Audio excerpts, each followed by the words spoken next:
Hello and welcome back to the channel. My name is Krashy, and today we're going to be diving into my jungle build guide for Kwang. Now, I spent a little bit of time and stacked up a couple of the items already, so we can start because I want to show you the stats on this build. I think that this is one build for Kwang. I actually think that what I love about this hero is that he has actually got like 3 different builds. This is the one that I think has good haste and good sustain. There are builds that I think have really good burst, and then there are like tanky builds. This is my main build for now, so this is what I want to focus on, and I think it's like pretty good in the jungle, so let's go ahead and dive into it. I'm also going to give you my thoughts on other items that you could sub out if you want to change it up and alter it to your playstyle a little bit, but more or less I have like a pretty solid focus that are going to hit these numbers that I'm going to show you. So first and foremost, let's talk about the crest. I think Tempest is like his best crest. I don't think that you can get better than Tempest on him as a crest, no matter what build you're playing. It gives him 25 magical power, 120 health, 10 ability haste, and then it has the overcharge, which is going to give you healing and do magic damage as well. This is the perfect crest for him. My main focus on him in pretty much any build is getting ability haste. His cooldowns are long, so ability haste is like his #1 stat. Then you want to be a little bit durable and you need to do damage, so magical power and health are pretty even, why ability haste is like way up here in terms of priority for stats. Tempest, it's the best option. Now, let's talk about his first build options in jungle. The 2 ones that I've been liking for this build, this type of build, which is like a sustaining bruiser build, I like Spirit of Amir and I like Orb of Growth. Now, Spirit of Amir, this is the trade-off that I've been thinking about it. It comes with its own benefits in sustain. With Magic Lifesteal, it's a little bit more online instantly. And no, it just is more, it comes online more instantly. When you build Orb of Growth, it's a slow burn. You're gradually getting stronger, and then you're going to be very strong whenever you kind of build this up. It is inherently just a weaker item earlier on, but it comes with different benefits. This has some sustain with built-in healing, restore 3% of your maximum health, of your missing health, sorry. It comes with a bunch of haste, a bunch of health, magic power. It comes with a bunch of stats, but it takes time to get this online. Spirit of Amir, like I said, is going to come online really easy. It's going to give you 3% movement speed. It comes with magical lifesteal, but it comes with less haste and less overall power. So weigh the 2 options. I also am going to be throwing in a World Breaker, so keep that in mind. You will lose a little bit of power off World Breaker as well. Weigh the 2 options, build it to your liking. For my preference lately, I go Orb of Growth. If I have a game where I feel like I have a lane that I can gank a lot, maybe I'll go Spirit of Amir because I can gank it a lot really early on. But Orb of Growth, let's take a look at the stats that we have now. So with Orb of Growth and with our crest, which you'll never just have these 2 items, you'll get that a little bit later on. Well, maybe, I don't know if the timing is exactly the same. We have 33 haste. So 33 haste, 116 magic power. The next item we're going to be building is his best, I swear this is his best item, Oathkeeper. Oathkeeper, this brings you, it's the same thing. It has all the stats you need. Ton of ability haste, like the max I think is 25 that they put on any item, 70 magic power, 200 health.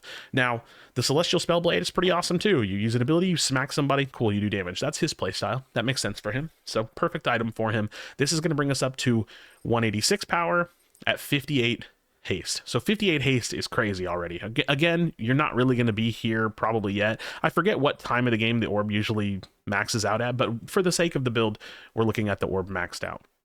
The third item is another one of his items I think is just such a core item when you're doing a build like this, is Lifebinder. Lifebinder basically does the same thing. Now let me explain why I say basically when it comes to what it brings to the table. It brings him all of what he needs because it brings him power and health. We said those were kind of like down here in terms of priority, right? They're the stats he really wants. Brings magic lifesteal, that's good sustain, right? That's pretty cool. But the vital bond is gain 0.5% bonus health ability haste per 50 magic power. So if you look at it, without it, 58 haste, with it, 86 haste. But that's going to continue to increase. So that item, what was it? 58, 86. That's almost 20 haste on a buy. In this build order, that's almost 20 haste. That's almost as much as Oathkeeper, and that's going to continue to go up. So this item, incredibly, incredibly powerful. So that's going to put our stats at 266 power, 86 haste with this full lineup. Again, now we're maxed out. You'll probably be maxed out at this point. Very, very strong. Very, very strong. Now we're going to slam the World Breaker. Now the World Breaker doesn't have everything we want, right? It brings magic power, health, and again, those are those good things, but it's going to bring a lot of magic power because it has the Maya passive. So gain magic power equal to 4% of your bonus health, and then it has additional damage built into it. So dealing magic damage to an enemy hero increases your magic damage dealt by 3% for 5 seconds. So this stacking up to 4 times. This is great. This is additional damage built in, and it has some tenacity. Tenacity is a cool stat, whatever. So let's look at the numbers, how they jump. 266 power, World Breaker, 375. That is a 100 plus power spike. A 100 plus power spike. Again, we have everything built up. And what did the haste go up to? It's at 109 from 86, so almost a 20 haste bump. These items in combination are consistently, every time you buy something, it stacks on the stats that you want that are your highest priority. Now, 5th slot item is where it gets a little bit harder. You can take the build at much higher haste. You can take the build at much higher power. You could take the build at higher haste, but more durability. It just comes down to the game state. I'm going to show you a few items that I'm really, really liking for him and explain why I think they're good. Tainted Scepter continues the same build path. It's the only item that really does continue the same build path because we can filter by health and haste. It's the only item that's left for us to build. But this would take us in a direction that builds the entire build path all the way through. So that's going to put our haste at 143. Let me show you what his cooldowns at max level look like at 143. 5, 3, and 3. You can spam. You can spam. It cuts like about a second, maybe not an entire second off with this item.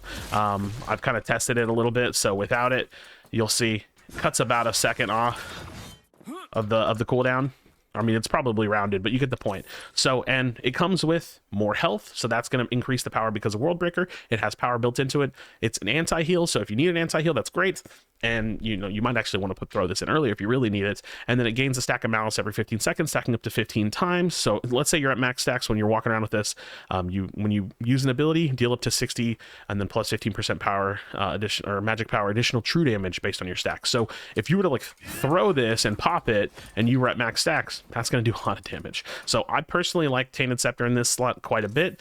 Other than Tainted Scepter, you have Oblivion Crown. Let's look at our power. 375. What was it with Tainted Scepter? It was 453. So really good power, by the way. 453.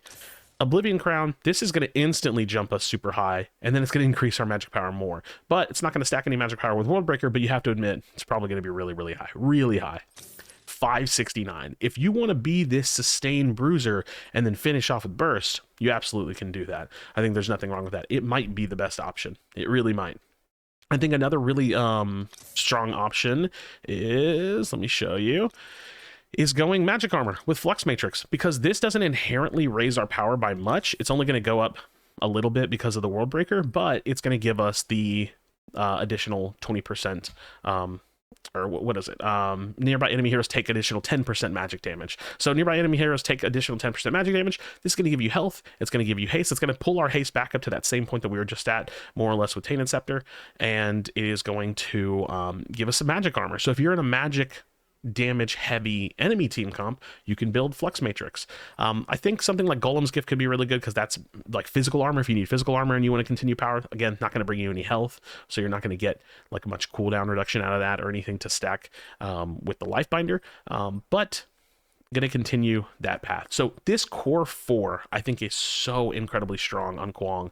You just kind of dive in there, you've got some good sustain, you're spamming your abilities, you bring some really crazy numbers, and I'm confident that there are other builds that can really rise this power higher.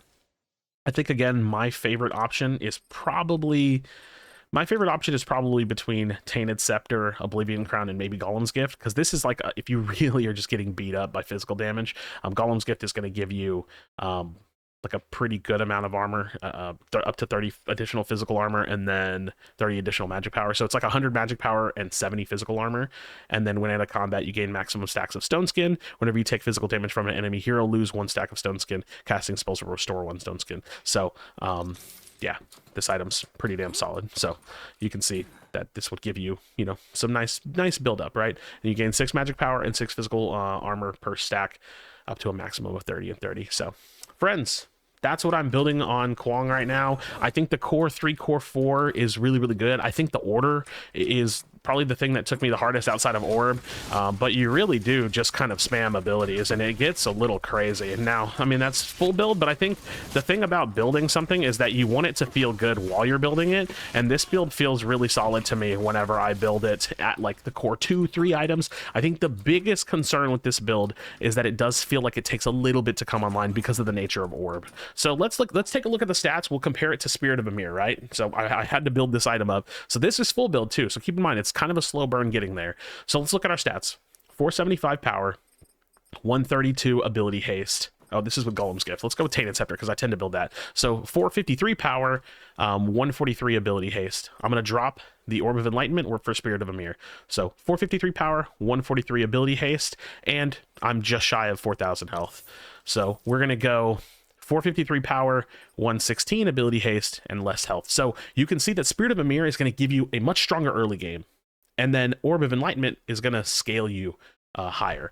And it's it's almost like a 500 health difference. And what was the ability haste difference was pretty significant. So I personally like spending the investment of building up the Orb of Growth. I think if you need a much stronger early game, Spirit of Amir is a solid option. Friends, thank you so much for watching. Drop a like on the video, subscribe for future Predecessor content.